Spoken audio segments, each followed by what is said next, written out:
Pickle est le projet de Mahrukh Kawar, qui est une étudiante pakistanaise qui a suivi le cycle master en Brand Design and Food. Pickle, en fait, est un projet qu'on pourrait comparer un peu à une sorte de bon coin Instagram des produits frais. L'idée étant de réduire le gâchis alimentaire par ce biais-là. Donc la thématique que Mahrukh a choisie est assez complexe. Elle n'est pas nouvelle non plus sur le gâchis alimentaire. Il y a déjà beaucoup d'acteurs, de projets existants. Donc il a fallu qu'elle se positionne par rapport à tous ces projets-là. Et ce qui a beaucoup aidé, c'est le choix de son contexte et de ses utilisateurs, à savoir une résidence universitaire pour des étudiants habitant seuls. Parce qu'il faut savoir que les personnes vivant seules sont responsables de 40% de gâchis alimentaire en plus que dans des foyers plus nombreux. Donc le projet Pickle, c'est avant tout, donc c'est un service, mais c'est avant tout une application mobile qui permet en fait de prendre une photo d'un aliment, par exemple un poivron, une carotte, enfin des produits frais, dans son frigo, avec une petite astuce pour rendre le fruit appétissant, donc avec un peu des filtres comme on pourrait trouver sur Instagram, et de le proposer à la communauté de résidents, enfin d'étudiants faisant partie du campus ou de la résidence universitaire, parce que du coup on serait sur le départ, à savoir qu'on partirait en week-end, ou on retrouverait ses parents, on partirait en vacances, et pour éviter que cet aliment frais ne soit perdu. Donc ensuite, il est proposé à la communauté qui reçoit une notification. Un étudiant vient le récupérer, et puis ça peut aussi être l'occasion d'une réunion entre étudiants pour organiser, cuisiner. Voilà, c'était plutôt cet aspect social du coup que je trouvais une bonne conséquence à son projet. Il y aura peut-être une suite à son projet. En tout cas, son application mobile a clairement dessiné et orienté sa trajectoire professionnelle. Elle s'oriente vraiment dans la conception de services et des solutions numériques. Pas à pas est un projet développé par Célia Ferrer qui propose aux enfants d'école primaire de développer leurs espaces extérieurs de manière non genrée. Célia est partie au début de son projet d'observations sociologiques très rudes, très fortes, qui étaient celles des violences sexistes en milieu urbain. Par les outils de recherche par le design, Célia s'est positionnée de plus en plus en amont. Elle s'est aperçue en faisant des immersions de terrain et en s'accompagnant de sociologues que les phénomènes d'appropriation sexiste de l'espace pouvaient s'observer dès la cour de l'école primaire, notamment avec par exemple le terrain de foot qui est codé comme un sport masculin qui est occupé par les garçons de l'école, pendant que notamment les filles se situent autour du terrain à développer d'autres sortes d'activités. Alors, son projet est constitué de deux dispositifs. Le premier qui est un petit jeu de plateau qui permet de délimiter des lignes, des zones selon des symboles assez abstraits, ce qui permet à l'ensemble de la classe, sans les critères de genre évidemment, de se mettre d'accord sur un plan à mettre en place. Dans un deuxième temps, le projet de Célia inclut une série de tuiles qui permettent aux enfants de mettre en place leur terrain de jeu à l'échelle 1, ces tuiles étant constituées par des cercles, des ronds, des angles, des croix, pour permettre à tous les enfants de s'approprier de manière égale l'espace de jeu extérieur de la cour d'école primaire. Alors, je trouve que Célia a réussi à faire un travail qui est extrêmement fin, car partant d'une observation très engagée et très brûlante aujourd'hui, elle a réussi à développer petit à petit une observation et un discours très inclusif, très bienveillant, qui se fait dans le dispositif sans dénonciation, qui se fait par une amélioration pour les deux parties de la qualité de l'espace de jeu et des récréations des écoles. Célia a effectué son stage chez Eric Giudice Architecte à Bordeaux, une entreprise qui a été très intéressée par son travail de mémoire et son travail de fin d'études, ce qui fait qu'elle a souhaité inclure son projet à un appel d'offres qu'elle propose actuellement à un groupe scolaire à Bordeaux, le groupe scolaire Hortense.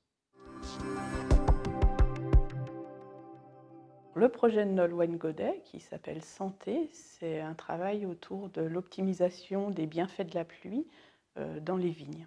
L'irrigation des vignes est interdite sur de très nombreux territoires pour des questions d'appellation, de qualité, etc. Et les sécheresses de ces dernières années ont directement impacté la quantité de vin produite et, on va dire, les revenus des producteurs de vin.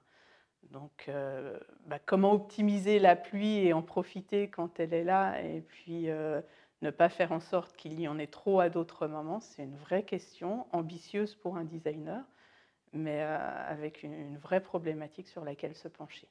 Donc Santé, c'est un dispositif qui se présente sous forme de pot en terre à disposer au pied de chaque plant de vigne. Donc on a un filet en plastique qui va venir condenser l'eau des nuits fraîches pour la transformer en eau qui va remplir le pot et qui va ensuite être diffusée dans la terre.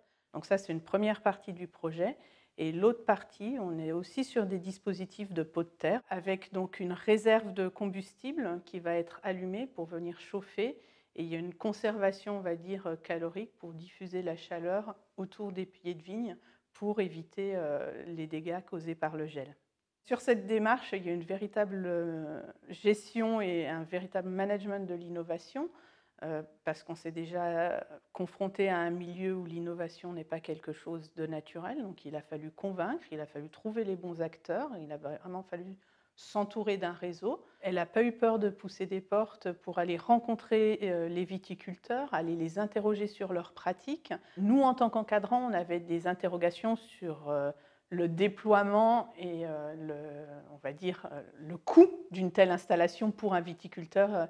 Et les viticulteurs, en fait, ont apporté la réponse à cette question, à savoir que le coût serait tout à fait envisageable par rapport aux gains ou on va dire à la réduction de pertes d'exploitation engendrée par un coup de gel sur des vignes ou par une grande sécheresse. Donc, pour l'instant, les viticulteurs sont en tout cas partants et adhèrent à l'idée pour le tester. Le projet Mirage de Théo Richard est né d'une réelle vision de ce que seront les interfaces homme-machine et également de ce que devront être les outils de saisie et de communication. Le constat de Théo Richard a été d'observer nos usages sur les anciens claviers physiques ou les claviers de type T9 et de voir de quelle manière il était possible de les transposer en immersion. Donc c'est un gant qui lui a permis de valider sa preuve de concept. Et ce gant va traquer la position de vos doigts et les différentes combinaisons que vous voulez. On peut aller plus loin, et Théo y a déjà pensé.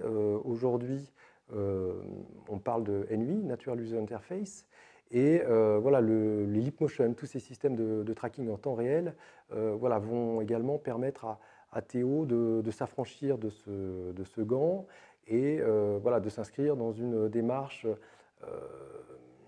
quasi sans couture de cette interface. Si on se projette sur le déploiement de ce système sur un plus grand nombre d'utilisateurs, par exemple, lors d'une réunion en immersion ou d'un temps présentiel à plusieurs, on va remettre la main, le geste et joindre le geste à la parole avec cette reconnaissance également vocale. Donc voilà, une redéfinition complète d'une expérience utilisateur immergée qui remet surtout l'usager et l'humain au cœur de cette expérience immersive. Alors le projet de Théo est très facilement transposable, puisque Théo s'appuie sur un marché qui aujourd'hui est assez mature. Il répond finalement à cette demande des constructeurs de se projeter sur un nouvel écosystème. Lucie Lavis nous propose un projet nommé Sonotown, qui est un petit dispositif urbain, une petite curiosité urbaine, qui propose une réelle expérience de redécouverte du son de la ville pour les citadins du quotidien. Alors, ce qui est intéressant dans ce genre de démarche, c'est que ça touche vraiment de près les enjeux de la ville durable, qui sont très très vastes évidemment.